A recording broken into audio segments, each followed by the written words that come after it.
আসসালামু আলাইকুম ওয়া রাহমাতুল্লাহ। সম্মানিত কোয়েল পাখি খামারি ভাই ও বোন, আমি কয়েকটি খামারির ফোনে যেসব সমস্যার কথা শুনেছি সে সম্পর্কে একটু আপনাদেরকেও জানাবো শোনাবো। আমার একটি খামারি আমাকে ফোন দিয়ে বলছিল যে আমার বেশ ২৬০০ পাখি ২ টা ব্রুডারে রেখেছিলাম। বাচ্চাগুলা প্রতিদিনের মধ্যে ২, ৫, ১০ টা করে পাখি মারা যাচ্ছে। আ মারা যাচ্ছেই শুধু।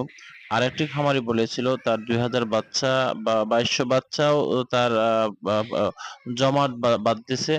তো এই ২ টা প্রসঙ্গ নিয়ে আমি আপনাদের কথা বলি। হয়তোবা এইটা পুরনো খামারে আমার যে কথাটা বললাম তারা বুঝতে পেরেছেন কি জন্য এইগুলা হয়েছে।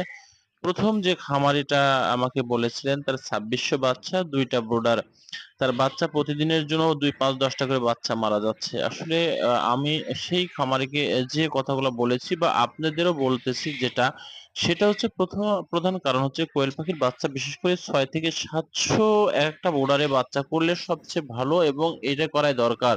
যখন ৬ থেকে ৭০০ বাচ্চা ব্রুডার করবেন, বাচ্চার ওয়েট, ওজন, বাচ্চার লেভেল স্বাভাবিক অবস্থায় সবকিছু এক অবস্থায় থাকবে।